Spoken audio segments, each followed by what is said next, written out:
नमस्कार दोस्तों, student point academy में आप सभी का स्वागत है। आज का हमारा टॉपिक है Kepler's laws of motion. Kepler ने हमें 3 लॉ के बारे में बताए हैं प्लैनेटरी मोशंस के, और उन्हीं लॉज के बारे में आज हम पढ़ने वाले हैं। तो आइए स्टार्ट करते हैं।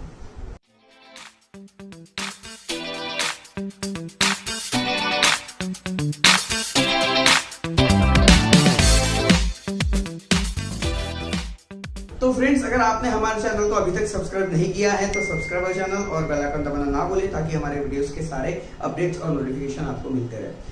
फ्रेंड्स, कैप्लर्स लॉ को जानने से पहले हमें जानना होगा कि भाई कैप्लर कौन थे। तो आइए जानते हैं कैप्लर्स के बारे में। Johannes Kepler was a German astronomer and mathematician. Johannes Kepler जो थे ये जर्मन में रहने वाले एक एस्ट्रोनॉमर भी थे, जर्मन के, और मैथमेटिशियंस भी थे। इन 1601 मतलब 1601 में कैप्लर ने फेमस एस्ट्रोनॉमर टाइको ब्राही नाम के एक साइंटिस्ट थे जिनके साथ उन्होंने काम शुरू किया। वे उनके मददगार मतलब हेल्पर के रूप में उनके साथ काम करते थे। अचानक ब्राही की डेथ हो जाने की वजह से 1601 मतलब 1601 में कैप्लर को रॉयल मैथमेटिशियंस के रूप में ब्राही की जगह पर अपॉइंट किया गया। तो जिस प्रकार ब्राही प्लैनेटरी मोशन को ऑब्जर्व करते थे, सेम उसी प्रकार से उसी तरीके से कैप्लर ने प्लैनेटरी मोशन को ऑब्जर्व करना शुरू किया।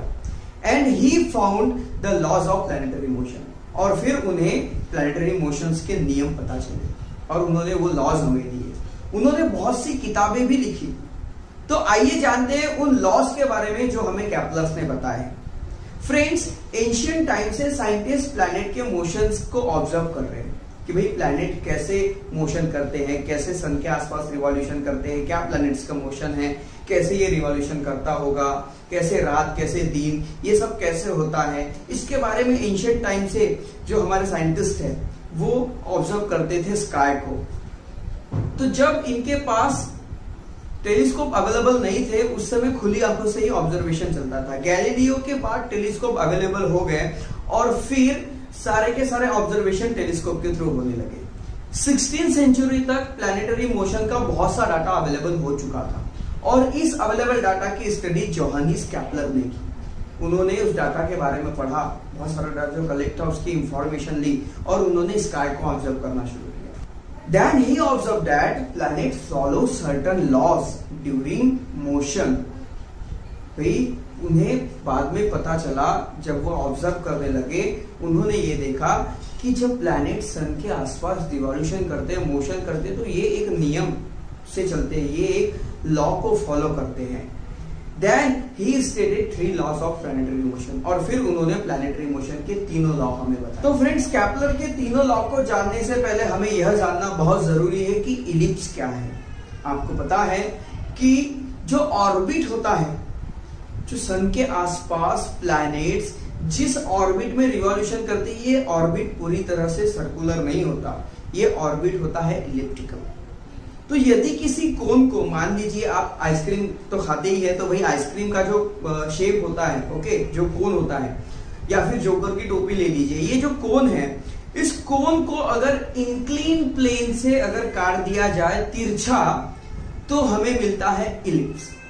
इलिप्स में 2 सेंटर होते हैं। जैसे सर्कल में 1 सेंटर होता है, वैसे इलिप्स में 2 सेंटर होते हैं, जिसको हम फोकाई कहते हैं, जिसका वो फोकल पॉइंट होता है, जिसे हम F1 और F2 कहते हैं। तो friends, let's understand what is an ellipse and what are the 3 laws of planetary motion. आइए इलिप्स क्या है और प्लैनेटरी मोशंस के 3 लॉज क्या है वो जानते हैं। तो आइए फ्रेंड्स, अब देखते हैं first law of planetary motion. Friends, आप सभी ने सर्कल तो जरूर देखा है, ओके भाई। सर्कल में होता है 1 सेंटर, और इलिप्टिकल अगर हम डायग्राम देखें तो इलिप्टिकल ऑर्बिट या इलिप्टिकल में होते हैं 2 सेंटर, जिसे हम 2 फोकाई या फिर हम F1 और F2 कहेंगे, ओके।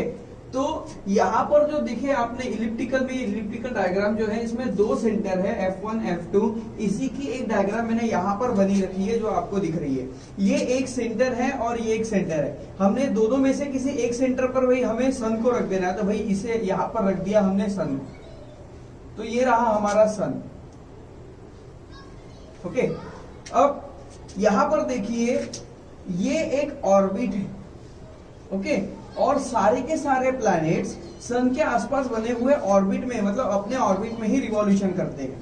ओके, तो यहां पर देखिए मैंने यहां पर एक प्लैनेट बना दिया भाई, मान लो ये हमारी अर्थ है,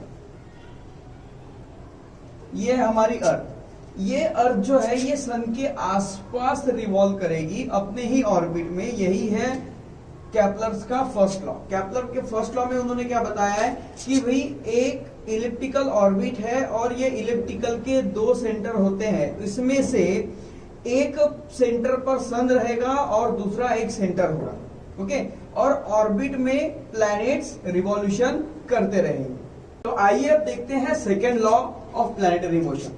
तो second law of planetary motion में केपलर ने हमें बताया कि भाई यहां पर देखिए ये एक ऑर्बिट है और ऑर्बिट में ये एक प्लैनेट रिवॉल्यूशन कर रहा है सन के आसपास।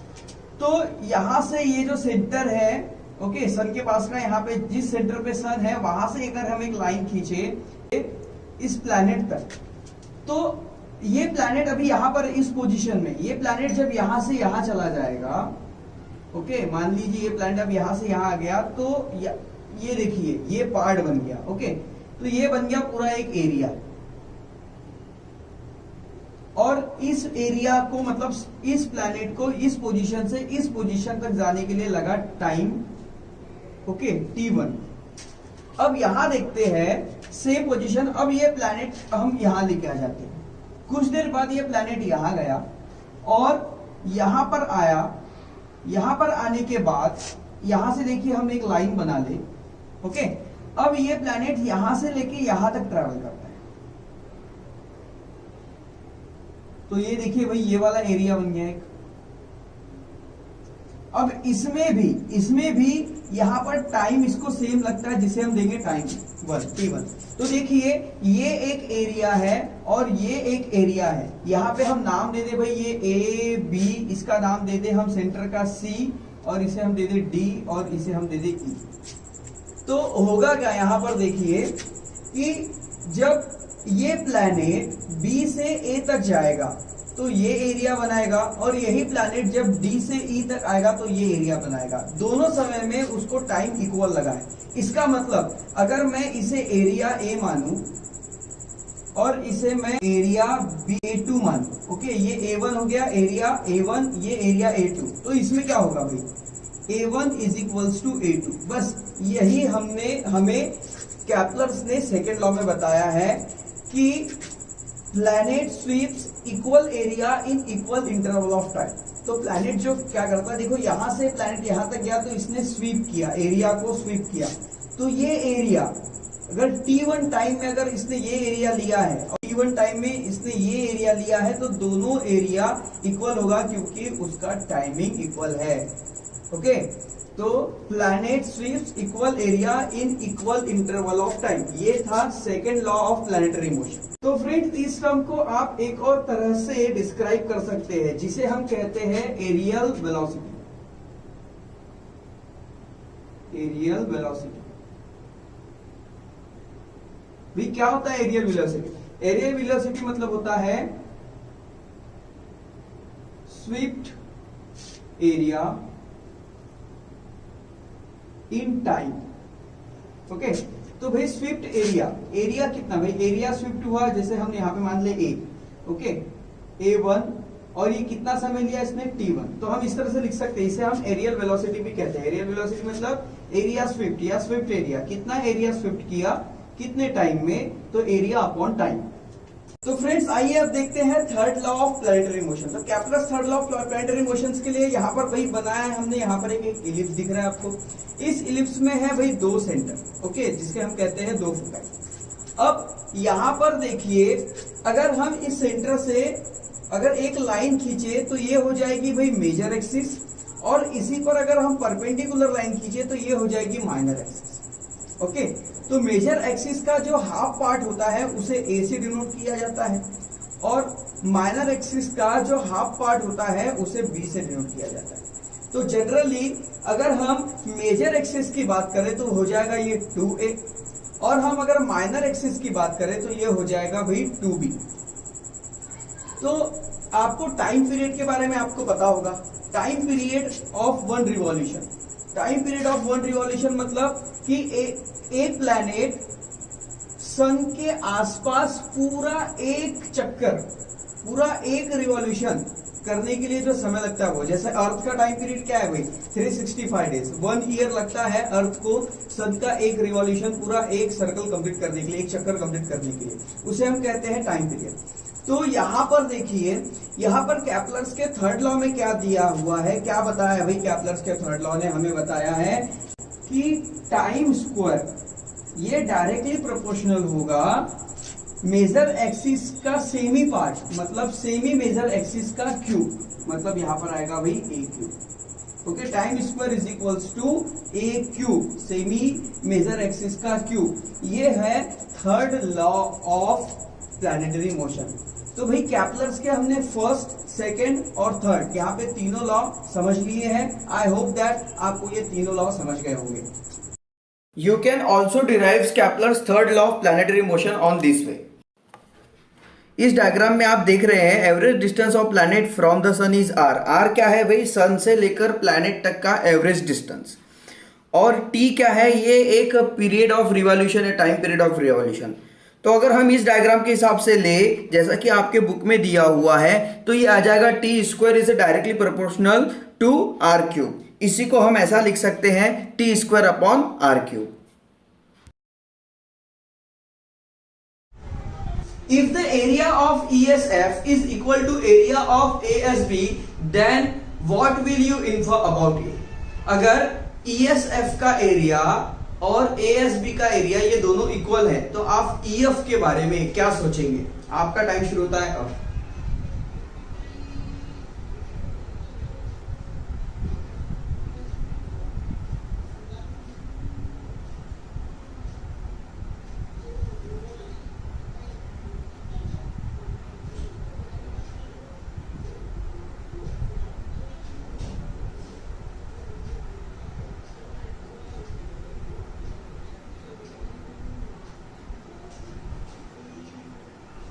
Time up. तो फ्रेंड्स इसका आंसर है speed of planet from A to B. मतलब जब प्लैनेट ए से बी तक जाएगा तो उसकी स्पीड मैक्सिमम होगी, और ई टू एफ जाएगा तो उसकी स्पीड मिनिमम होगी। क्यों? क्योंकि जो एरिया स्वीप हो रहा है वो एरिया इक्वल है और पॉइंट का डिस्टेंस कम या ज्यादा है। ओके, तो planet sweeps equal area in equal interval of time, जो हमने पढ़ा है second law of planetary motion में। तो फ्रेंड्स कैप्लर ने इन लॉस को रेगुलर ऑब्जर्वेशन से हमें बताया है। वो रात भर खुले आसमान के नीचे बैठकर पूरी रात टेलीस्कोप से स्काई को ऑब्जर्व करते थे, और उसके बाद वो डाटा उन्होंने कलेक्ट किया और फिर उन्होंने हमें 3 लॉज ऑफ प्लैनेटरी मोशन के बारे में बताया। तो दोस्तों उन्होंने हमें ये तो बताया कि भाई प्लैनेट मोशन कैसे करते हैं, उनके पीछे नियम क्या है। ओके, पर वो ये नहीं बता पाए कि प्लैनेट्स इस लॉ पर हमेशा क्यों टिके रहते हैं। Why do they follow this law? वो ये लॉ को क्यों फॉलो करते हैं, प्लैनेट्स इन्हीं नियमों को क्यों फॉलो करते हैं जब वो सन के आसपास रिवॉल्यूशन करते हैं। Why they revolve around the sun, इस बात को कैप्लर नहीं बता पाए। उसे प्रूफ किया न्यूटन ने अपनी बुक थ्योरी ऑफ ग्रेविटी में, और इसके बारे में हम नेक्स्ट वीडियो में पढ़ने वाले हैं। तो फ्रेंड्स आपको ये वीडियो कैसा लगा कमेंट बॉक्स में जरूर लिखें। वीडियो को लाइक कीजिए, चैनल को सब्सक्राइब कीजिए, और आई होप दैट, मुझे ऐसा लगता है कि भाई आपको ये वीडियो जरूर आपको ये इंफॉर्मेशन समझ में आई होगी, और ये इंफॉर्मेशन आपके लिए बहुत यूजफुल रहेगी। तो फ्रेंड फटाफट वीडियो को लाइक कीजिए, कमेंट कीजिए, और theory of student point academy. धन्यवाद।